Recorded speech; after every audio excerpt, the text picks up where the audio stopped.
Hello, everyone, and welcome to today's call of the Crypto Mondays Collective. We've got a special guest today, Michael Amar, who I first met when he founded Crypto Mondays Paris in May of 2018. And I said, well, the whole time he was running it, that it was my favorite Crypto Mondays because it was just such a first-class, awesome event held at Station F in Paris, which was the nicest shared workspace in the world, I think.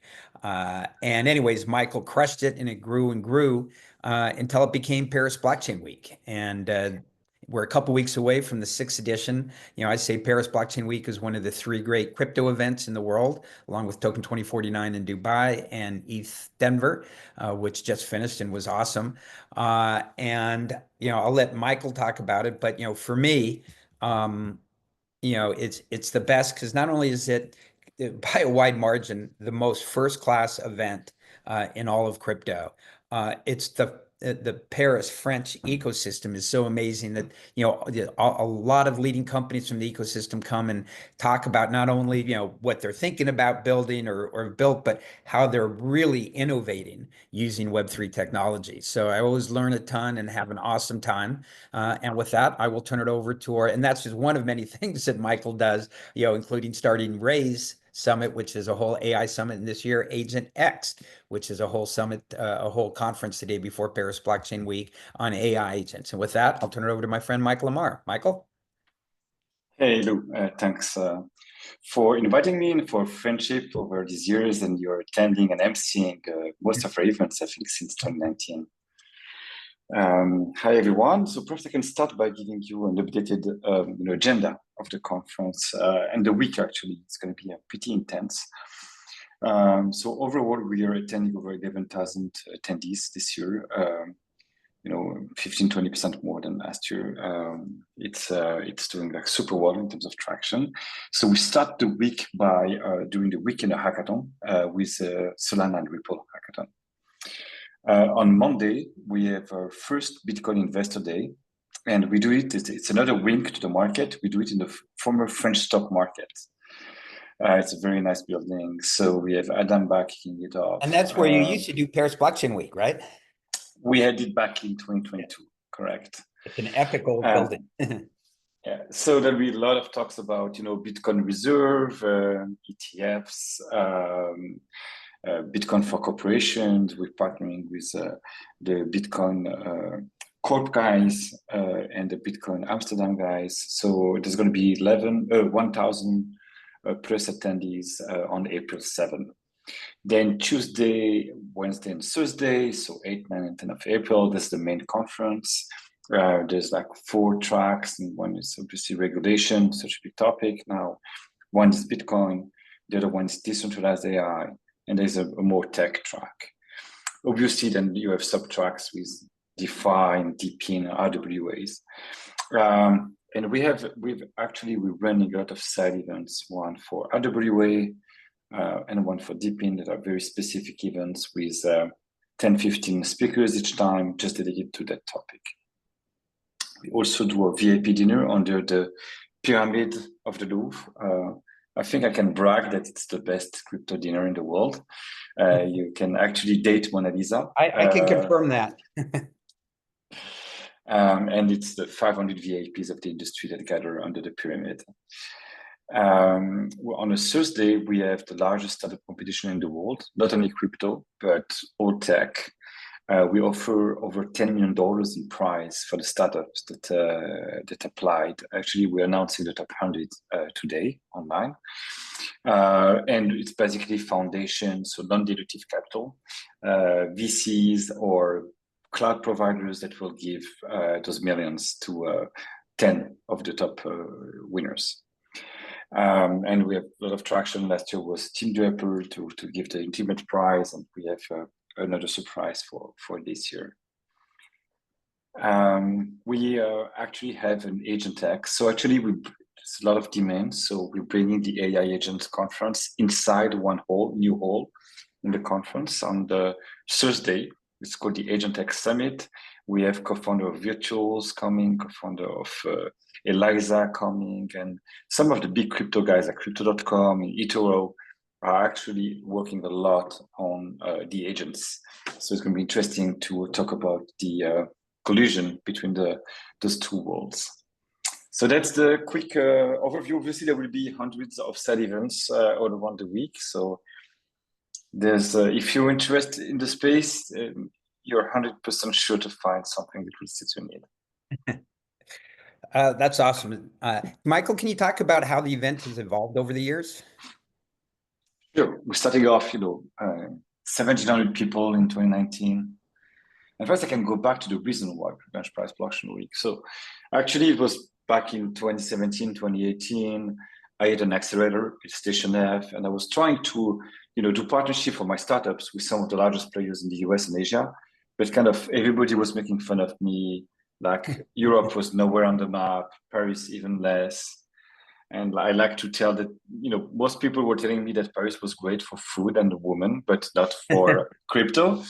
I had heard this so many times that it pissed me off at the end, and we decided to do a conference. So we started with the small crypto Mondays, 15 guys in a bar, then 150, then 300, then we launched the conference. So 1,700 people in 2019, then COVID. We had to shift a month before the due date of April 2021 to online. That was kind of dramatic, but we actually survived and did a good online conference. 2021, we didn't see the end of COVID. We were that close to close shop. But we decided actually to double down, and we started to hire a full-time team. And 2022, we were the first event post-COVID. And that was like insane. We thought that the room we took was too big, and we bought drapes to shorten the room. But actually, the last 2 weeks, we had so many registrants that we had to remove the drapes and to put the food outside, and it rained. And that was when it was at the stock exchange. Yes, that was this one. Then we decided to upgrade even more. So that event was 6,500 people.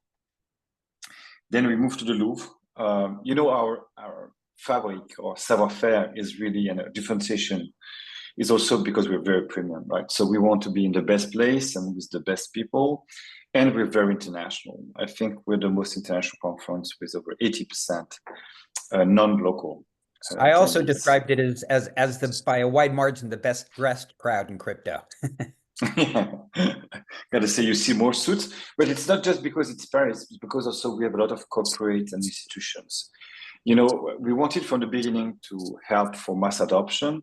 And if we keep staying between crypto bros, then, it won't go very far. So we try to bridge the gap with TradFi. We have Morgan Stanley and JP Morgan and Moody's and Von Eck and a lot of the TradFi guys coming. And same for the brands. So we are totally, try to mix those worlds. And last year 9,500 people, and now aiming for 11,000 plus. And what about the involvement from companies outside of France? I know now it's one of the most international. Was it always like that? Did it take special effort? To what, sorry? To become so international. It was we are an international conference that happens to be in Paris. So because we want to reflect the market. So there's a lot of some of the biggest speakers are in the US, we bring them. The other ones are in Asia, we bring them. So it happens to be in Paris, to be honest. It's really the way we conceived it. And what are the interesting things? If you remember, I asked you last year when you threw the AI event, what's different about throwing AI events versus crypto events? It's interesting. So last year we said, okay, we're interested in the AI space, like most people.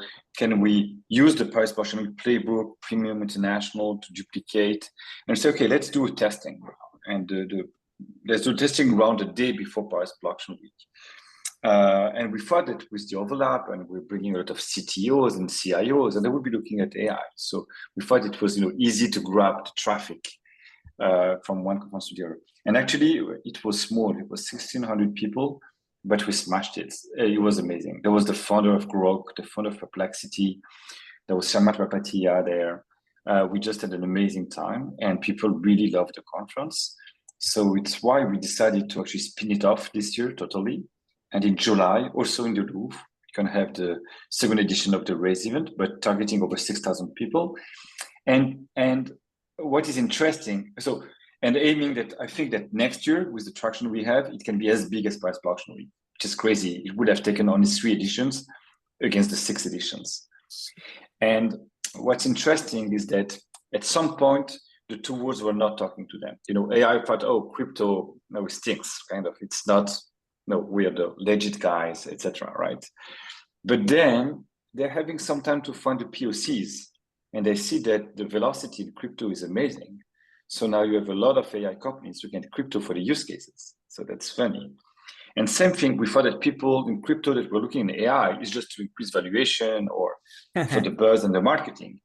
But actually, you know, one of the cool aspects of my job is that I got to spend time with the speakers of our conference a little bit before they go on stage.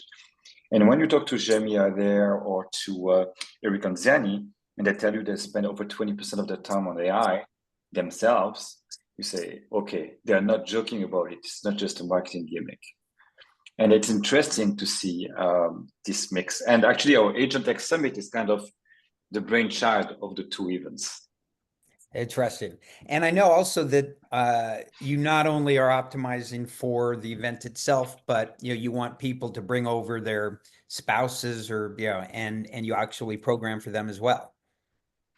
Yeah, it's Paris, and I think our spouses in general they have hard time they leaving us to travel the world, and sometimes it's a good it's perhaps a location where they would be willing to come with you, and so we try to have kind of good programming for them, whether it's a chef, private chef, cooking lesson to a Christian Dior private shopping. We try to make it fun for the spouses too. Very cool. Whatever it takes to get the best people in the room. Nah, you do a remarkable job of that. And I know you also go to, other conferences around the world. I've seen you at, Token 2049 Dubai and in Singapore and elsewhere. What other conferences did you take anything or learn from? I learned from most. It's very interesting that our industry is so remote. So basically, if you want to meet your clients and your partners, you got to go in this planning of events all over the world. So I tend to like the big ones because in one in 2 or 3 days I can effectively meet most of the people. Asia is really interesting. I mean, it's so intense right now. I was at Consensus Hong Kong back a couple of weeks ago, and for the first edition, I think they did a very good job. So I like the ones where also I see new people. So I would say that our brand recognition in Europe is in the space, right? It's over 90%.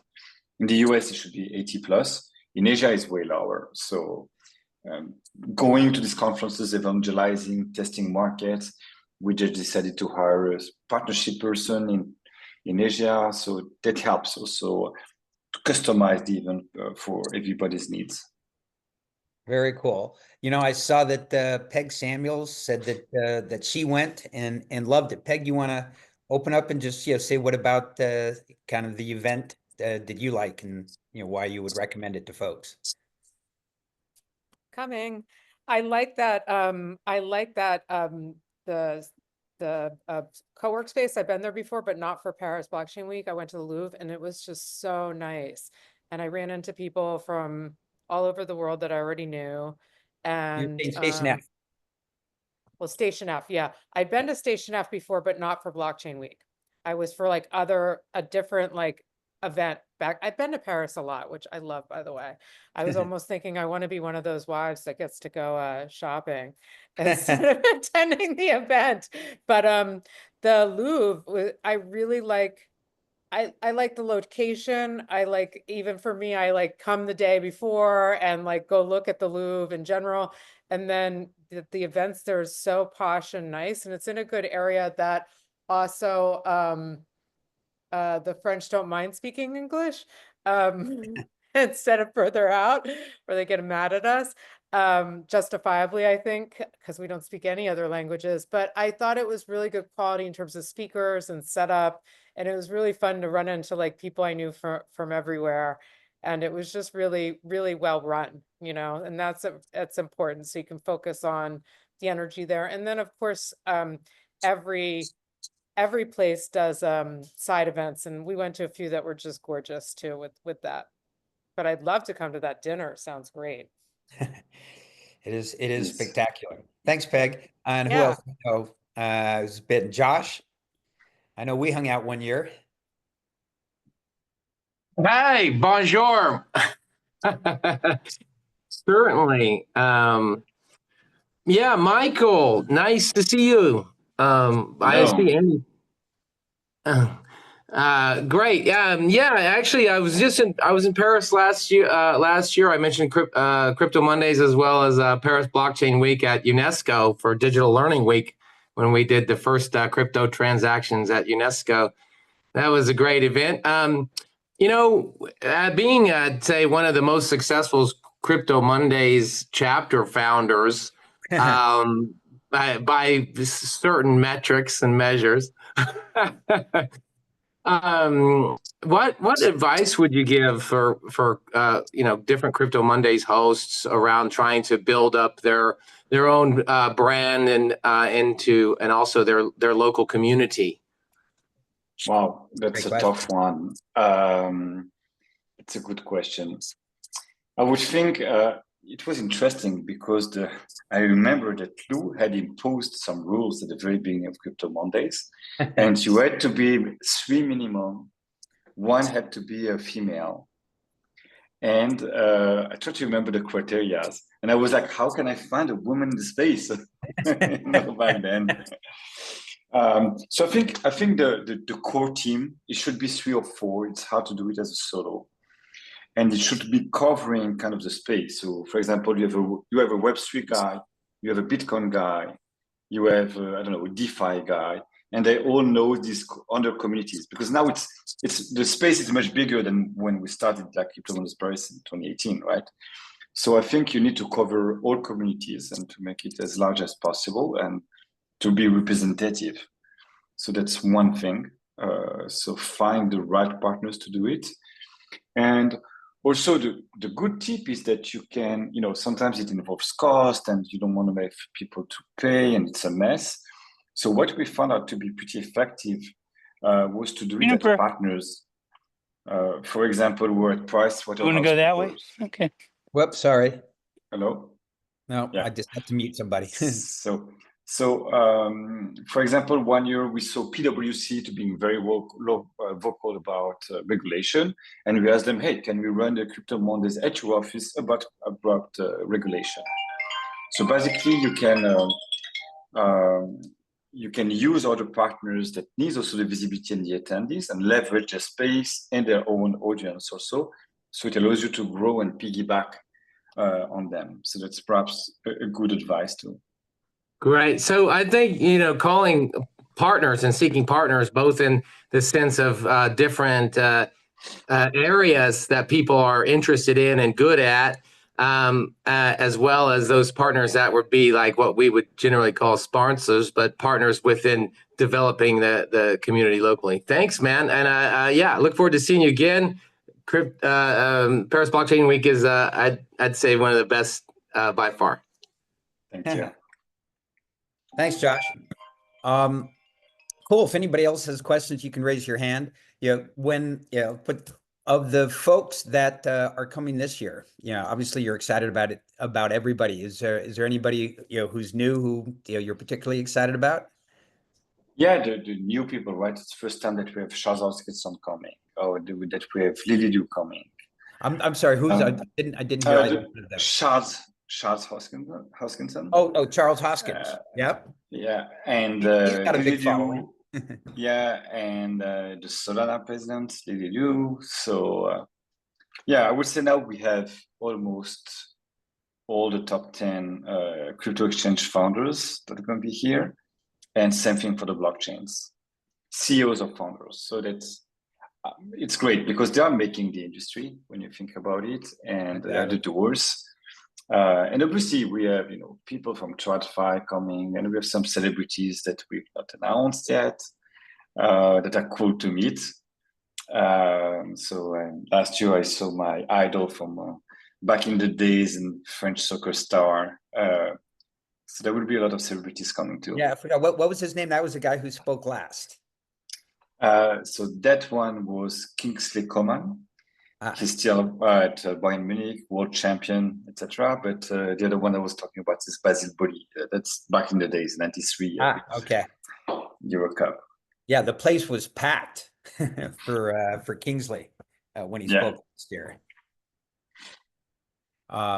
Okay, well, great. I think I know I'm really looking forward to it, and hopefully, some of the folks here who heard about it will come or spread the word. It is definitely time super well spent. So appreciate you taking the time and coming and visiting us today. Thanks for having me, and looking forward to see you. Okay, terrific. I'll see you in a couple weeks. Bye. Thanks, Michael. Yeah. Again, as I said, it's really an amazing event. I've not as many people go from the US as I would have thought. Peg, what kind of drove you to go? Was it that it was Paris? Oh, I think Peg left, unfortunately. Well, in any case, so it was cool. And again, he's really, I call him an impresario because even when he was doing Crypto Mondays, he was doing it at a level that no other chapter was doing, or I think has done since. And it's the same thing with Paris Blockchain Week. It's just done at a level that no other events are done at, and the AI event was the same way. So that's all I've got to say. Anybody else have anything that they want to bring up, mention, talk about, ask? Once, twice. Okay. Happy Crypto Mondays, everyone.